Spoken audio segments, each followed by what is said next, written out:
right, welcome, ladies and gentlemen, boys and girls, to ClanTour 2.0. I'm BreakyCPK, joined by ezfullclan as my co-commentator, and we have two more best of ones that are going to be coming at you. Well, already what has been a action-packed day of some great top-tier Heroes of Newerth. So happy to be here, excited to be here.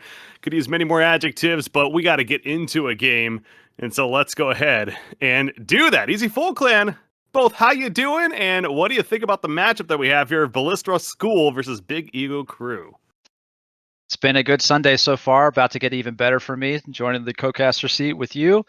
I know that Big Ego Crew has been for a while. Balistra School, I'm not really sure. I don't really know too much about them. I think they look like kind of a new team to me, but I've been kind of out of the scene for a little bit. But Big Ego Crew, a lot of familiarity with them. And yeah, this is just going to be, two spicy games. I'm ready for it.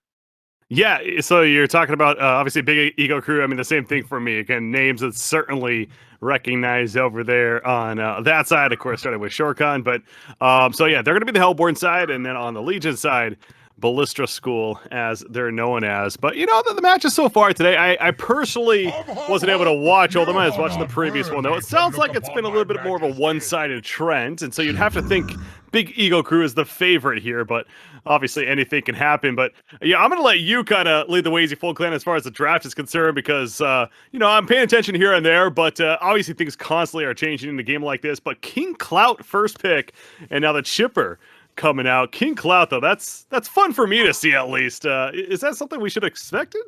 So King Clout is always, just historically for me, I actually really like this hero. I think he's got a really interesting kit. Just the Goblin Toss, the way that it's kind of RNG based a little bit with the color of the goblins. So it's always a little bit fun. You never quite know what you're going to get, even though you can see the sequence that's coming up for the Goblin Toss. But it's just a really cool hero. It's got basically, you can almost think of his ultimate, the Parade of Power, as like a global shell surf from Bubbles. So it's a really fun ability, and it's extremely powerful, having the superior magic, fear, and everything. And I think the reason why this hero is seen as a first pick, which is kind of unusual for me, is the meta since I've been playing. I haven't really played too much lately, and I know you far less. But King Cloud actually saw a Staff of the Master edition, which changed his Goblin Toss ability, which I am actually a little bit unfamiliar with it. I'll have to read it in a second, maybe explain it to the audience, but that's why I'm imagining why he is a first pick worthy hero today. Yeah. The spawn rate per goblin reduced to 2 seconds, so a new goblin spawn can no longer be blue goblins, and green goblin spawn chance increased to 50%. So basically, it makes a point to get that green goblin specifically, which is what you really are looking for, obviously, when it comes to using that Q in the King Clout.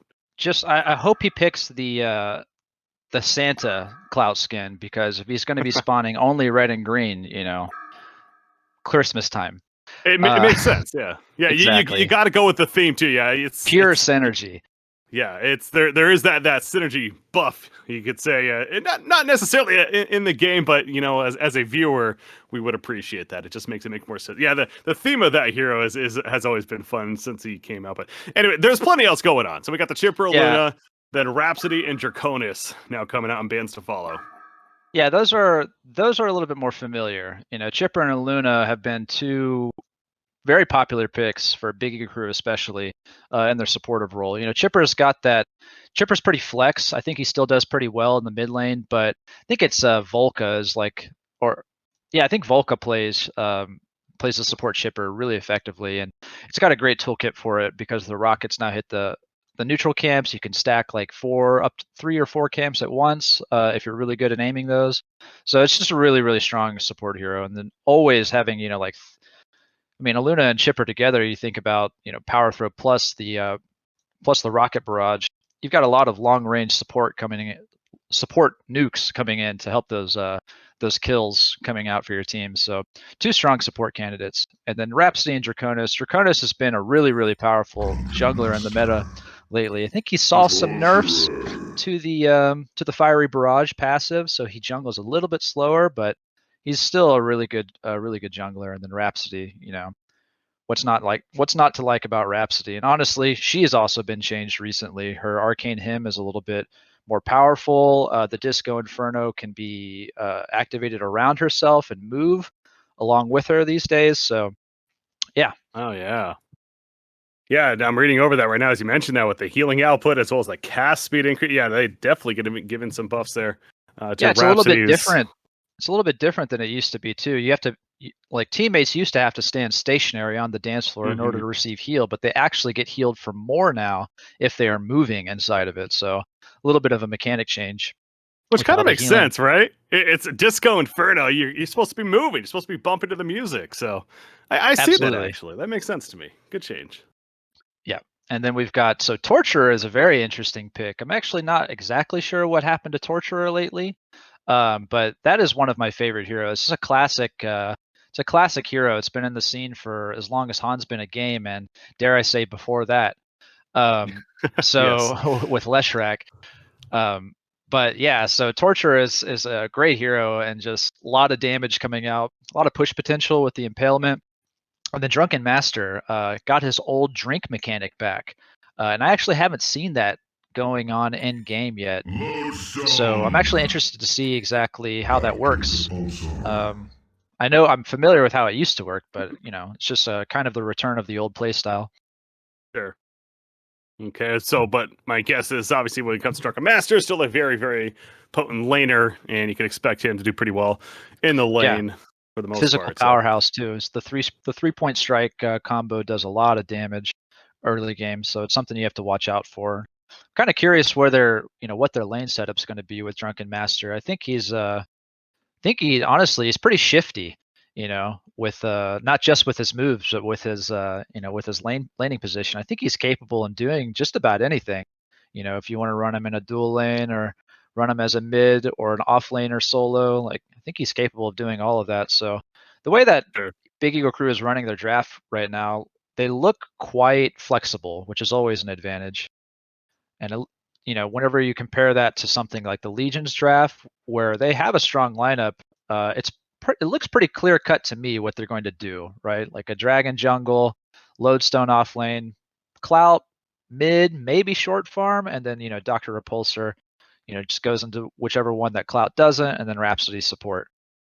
So it looks pretty one-dimensional in terms of laning setup, but obviously the lineup itself, especially once it transitions into like mid game, it is very powerful. I mean, Dr. Repulsor and clout together, that looks pretty scary to me, honestly, with the Dr. Repulsor flying in with his ultimate, clout either leading in or following up with his ultimate.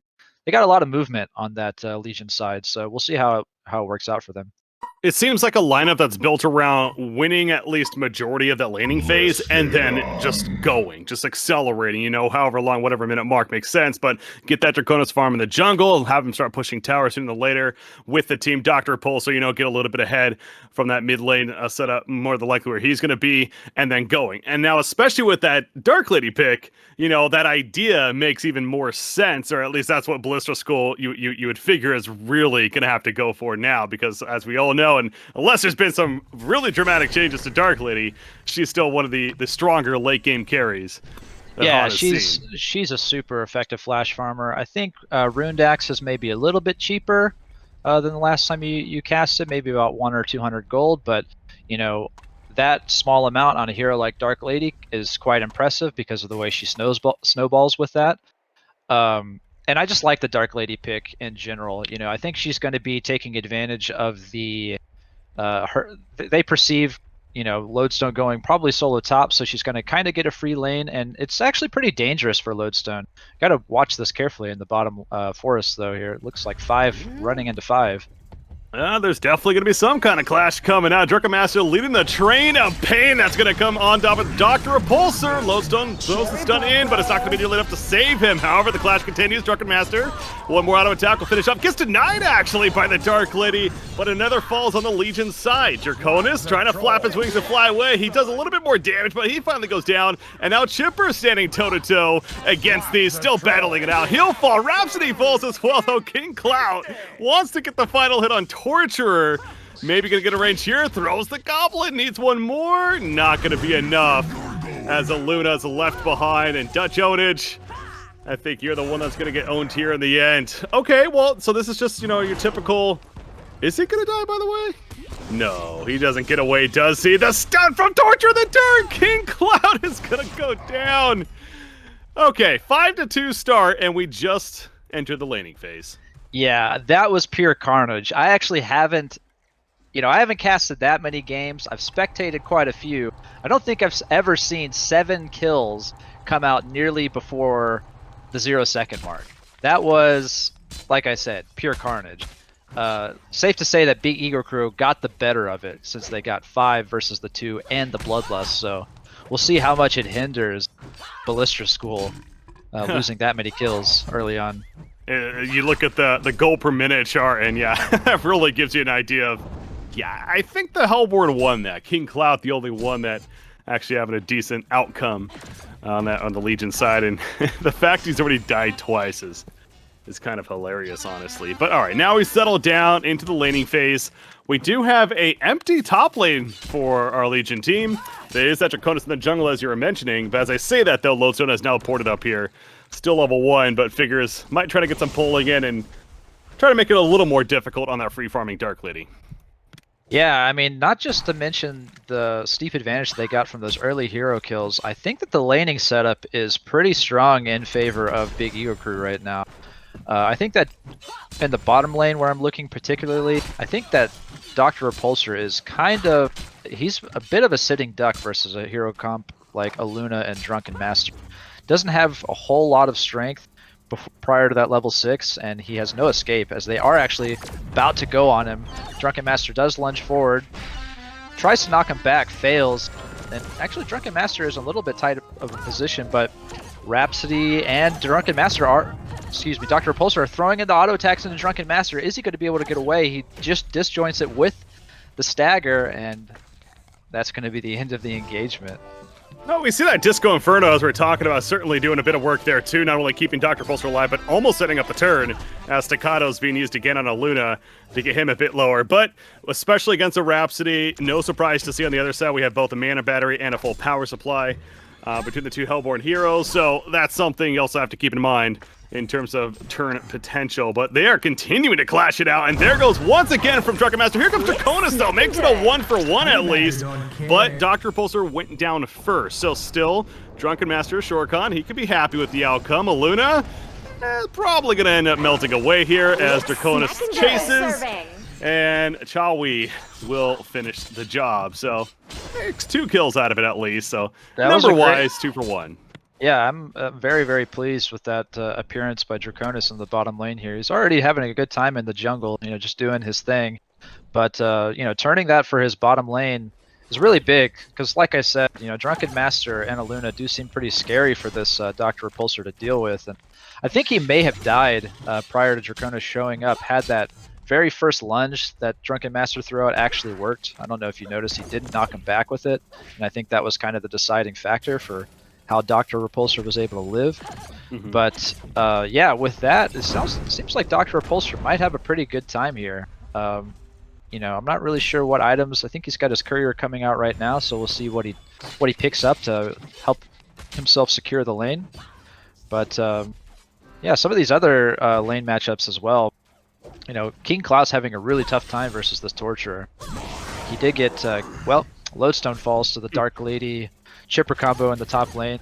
That was something I wanted to mention, prior to that crazy fight in the bottom forest pre-match.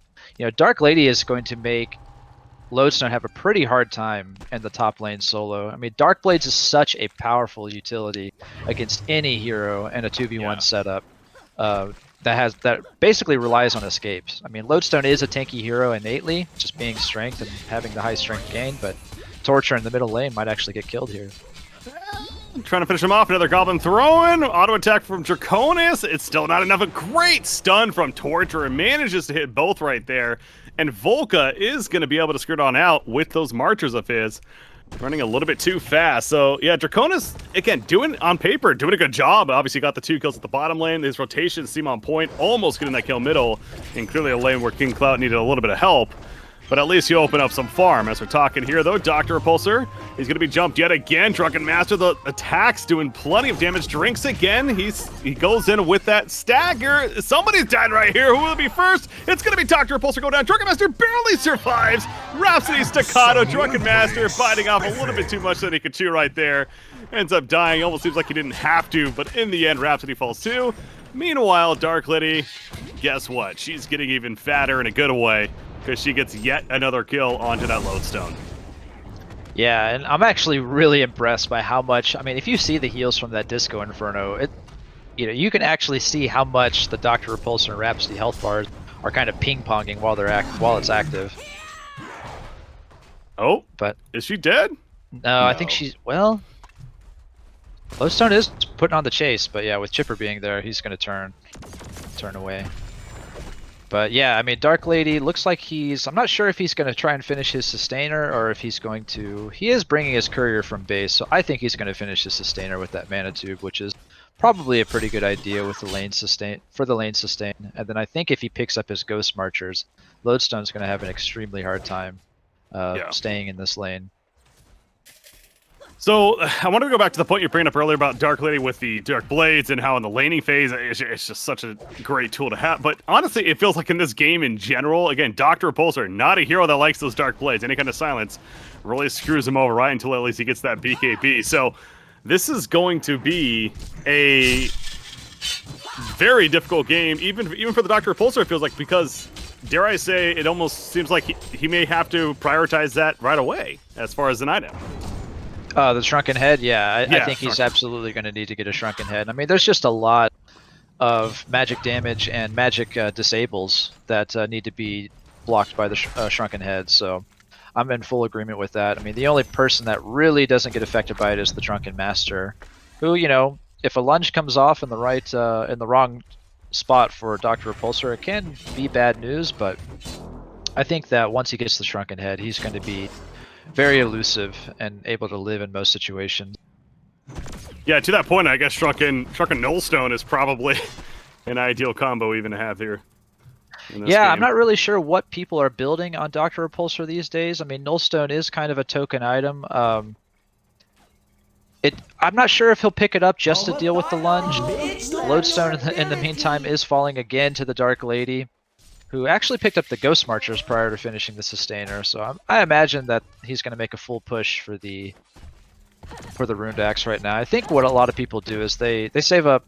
He's got 1,100 gold, still not buying a Mana Tube. So I think he's going to make a full push for the Warhammer, just get the biggest piece out of the way. But as I said that, he did spend 850 gold for the Mana Sustainer. So yeah.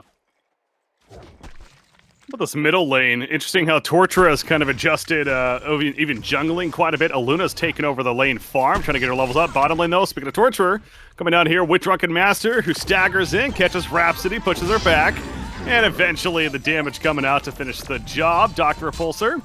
Torture's just going to run him down. That's welcome to Torturer. Impalement active, he just runs him down, but it is going to come at a cost. King Clout flies on in with that parade of power and makes the turn successful at least. So Lodestone going down, however, as well. Again, big picture, still feeling pretty good for the Hellborn.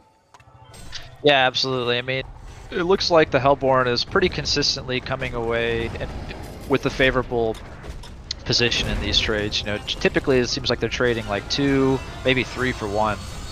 So they just keep up this pace. Cataclysm's out, by the way.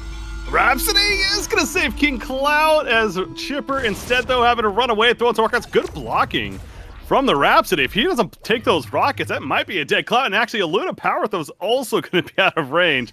So King Clout ends up walking away, and he'll walk all the way back to base where he is going to have to heal up. But again, another clash there in the jungle while you're going up. We already have 16 kills, easy. You're in 9 minutes for this Hellborn team. That feels like quite a lot. It is quite a lot, especially with a hero like Dark Lady, who has such huge snowball potential as she gets jumped on by Draconis and Lodestone, but quick charging strikes away and just immediately TPs, buys the distance from the tower, and the stuns were down, so well played by Puppetsoui there on Dark Lady, able to evade that death, which is really big because he's nearing the 500 GPM mark, and we aren't even at the 10 minute point in this game. But he actually pops a smoke and is like wandering towards the bottom lane. So I wonder if he's going to try and use that Dark Blades to his advantage to get a kill onto either Doctor, or it looks like he might be flanking mid. I was gonna say Clout's the one that little does he know it, but he's in trouble. There we go. Exposes. The science is up, but Torture's a little too far away. Slow will hit, but I don't think Clout's dying here. Yeah, it looks like he's able to evade that. It's a nice attempt on the rune bait there by Puppetsoui, but ultimately it doesn't work out. But yeah, what I'm pretty excited about is this Torture is having a game here. This Vulka here on Torture is level 10 at 10 minutes. I mean, this hero, talk about snowball. Obviously Dark Lady has it once he gets the rune axe up, but Torture, just an excellent hero that can just farm with nothing but levels, and you can kind of see what Chipper was up to in between his roaming between mid and top lane. He was stacking the entire jungle for Torture here, and Torture, as the mid laner, getting the early levels by sinking points into chain reaction and having the Torment at level 6. I mean, Torment is an extremely mana efficient ability in terms of damage to mana, and so he can just drag like 2 triple stacks together and just get so much farming done with nothing but like a level 6 or 7 from the mid lane. So yeah, they definitely utilize the jungle to their fullest extent, which is kind of one of the advantages that you lose whenever you have a jungler like Draconis, constantly clearing the camps. I was just about to say that actually, so glad you did, leading to the point exactly. It's not necessarily a bad thing, but it's just you have to kind of change your playstyle a little bit. Your mid can't necessarily adapt as easily as a non-jungle mid could. Lowstone, by the way, at the top lane, he tried to protect the tower. It ends up going down, popping the ultimate right there in Shatterstorm, but all that's going to do is just expose him even more. And Dark Lady finishing the job yet again. So you mentioned she has a sustainer. There's the Warhammer, so the Rune Axe coming very soon at this point, you figure. And we're only 12 minutes into the game as she's farming 516 gold per minute. So Torture, as you're just talking about, slightly behind that. And really everyone else, 5 out of the 6 top gold farming heroes in this game all belong in the Hellborn side right now. Even Aluna's getting a bit of that wealth. Yeah, what you see here is you have both of the support players for Big Eager Crew over 300 GPM. When that happens, I mean, these support heroes are nearly core heroes, right? I mean, they are matching the farm of the core heroes on the other side. That is a really, really dangerous position because they can not only can they afford all of the vision that they need on the map or map control, they can actually start to buy items that rival what your cores have.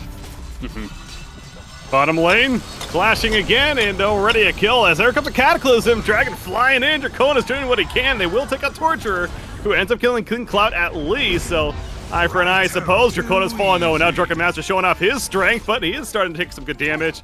Dr. Pulsar has about half mana left. Is he going to go in with that ludicrous speed? Not yet. Staying in the lane, and Drunken's like, all right, well, we'll fight. We still want to fight. Here we go. Stagger in the rock bars. Oh, he dodges it. He's able to avoid it. And Doctor staying alive because of that. Now Rhapsody standing in front once again, taking the missiles, being a good support right here, but they got the tower to protect them as well. Dark Lady thinking better of the dive, figuring it's just not worth it. So a solid defense, I suppose, from the Legion side, but again, now you're kind of stuck hugging your tower while the map continues to just open up more and more for the Hellborn. The core item and level advantage is really starting to show up now. I mean, Hellborn is making some pretty, should I say, boisterous plays, with that strong tower dive. I mean, Drunken Master was tanking how many heroes in front of that tier 1? King Cloud falls in the mid lane. He's actually not going for the staff. He's going for a light brand, or he has a light brand. I'm not really sure. I guess he's going for a full Dawnbringer. It's an interesting pickup. I wasn't expecting that. But Dawnbringer is an extremely powerful. It's, dare I say, it's just a meta item right now. Having it kind of works a little bit different than it used to. It's got the searing effect back on the light brand effect, but it doesn't like apply it in an AoE fashion to everything that you attack. It actually applies off of direct damage now. So it applies from spells. Direct damage spells and auto attack. Yeah, auto attacks, exactly. And then it's got the magic damage healing on it as well. So it seems like it synergizes pretty well with Cloud, but it does seem kind of like a little greedy pickup right now, just given the state of the game. Ooh, speaking of clout, so it almost seems like a self-sustaining item, especially with that life still kicking in, more so than maybe that Staff of the Master would have been. Although Staff of the Master are just more raw stats that you could benefit from as well. So I can certainly see the argument both ways. But yeah, Kragiko going the route of the light brand. Even Staff of the Master might be a bit ambitious as well. I mean, it is a 4200 item before you see its full effect. Obviously, the HP gain as you build it is advantageous, but you know, I might want to see like just some smaller items so that they can gain a footing in this game. You know, just something like investments, maybe picking up, going for, you know, you talk about self-sustain from the healing from Light brand. Maybe something like a Gnome's Wisdom.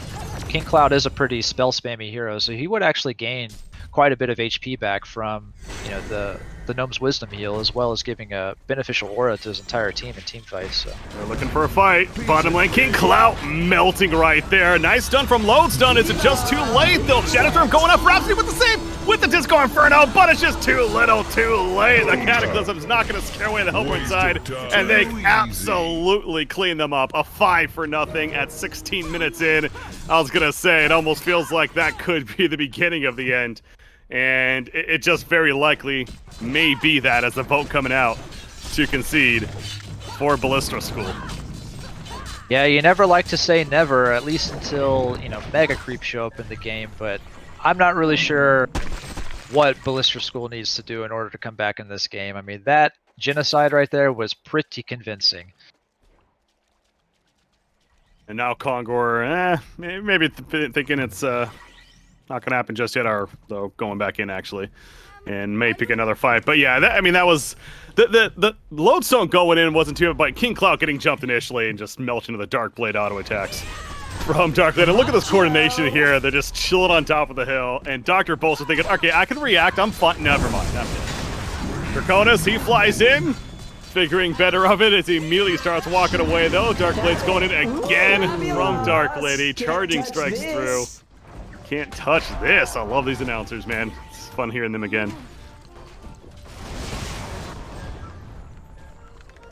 31-7. What a bold dive from Shorkan on Drunken Master, and just doesn't get punished for it because of how much of a lead they have in the game.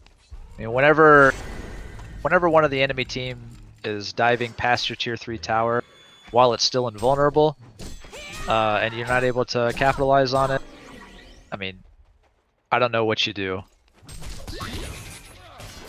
I mean, well, they already voted. Obviously, it didn't go through. So some disagreements going out. Yeah. But you figure might as well play it out. It is a best of one, worth reiterating that here in this, I believe, 16 teams total here in this tournament. So best of one, single elimination, if I'm not mistaken. Might as well see what can happen. But obviously, the cards are against them. As far as the outcome looking good. I mean, that's an Assassin Shroud now on Dark Lady, by the way, to go with that Rune Cleaver. Okay. So, I actually see that from time to time. I'm not a... Whenever I play Dark Lady, it's not my personal choice, but, you know, I don't hate it either. It is going to allow him to...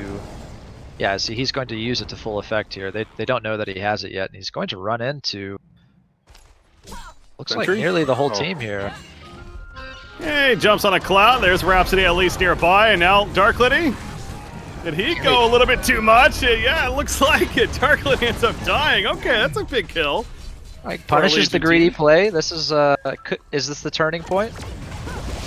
I got to do that about 10 more times, and maybe Disco Inferno again, saving Dr. Bolster. Torture coming in though with a double damage action, a big pull in, and the damage is real. However, Torture took a staccato stun, still running around with the impalement, and the ultimate active himself ends up getting the kill Lodestone, but he does fall too. But how about the support of Luna? What support of Luna? This is a freaking carry right here, it feels like. Auto attack's just gonna drop Rhapsody. Splendid is the call, and 19 minutes in, 35-10 now, so the lead, 25,000 gold lead. I mean, you can look at it so many ways. Hey, it's entertainment. I don't mind that this game is still going on, but I think it's fair to say this one's all but over. Yeah, splendid indeed. You were talking about announcers. I honestly think the British Gentleman announcer is probably my favorite that they've implemented. Yeah. It's just all of the one-liners are great from it. Flamboyant one I love, and then the John St. John. Oh, it's a fan of that, of course. I've always been impressed that they got John St. John and Samuel L. Jackson to do announcers for this game. Yeah, that was something. A couple buddies of mine that work for the company, they sent us a picture of like in studio with Samuel L. Jackson recording the lines and stuff. I was like, oh, jealous, but that is really cool knowing that you're able to get it in the game right there. But another Volta concede, by the way, coming out again. Obviously, they're, if anything, different levels as far as agreeing right here. Almost feels it shouldn't really. like. It shouldn't really surprise me that Samuel L. is in the game. I mean, he's in everything. So hey, you pay him, he'll gladly do it. Let's just say that, and there's nothing wrong with that. But that is going to do it officially. There we go. Big Ego Crew, they are victorious and they're advancing on to the next round. Pretty dominating fashion there. Mix a draft, you could argue, sure, but I think the player skill perhaps also shining in the end here. Man, it just, to me, it just goes back to that first engagement pre-match. I mean, what an advantage, right? Given to Big Ego Crew. What was it? 5-2. They came out on top with that, with the Bloodlust. Mm-hmm. It's that's right. Talk about, you know, immediate demoralization for the state of the game. It's really hard to deal with.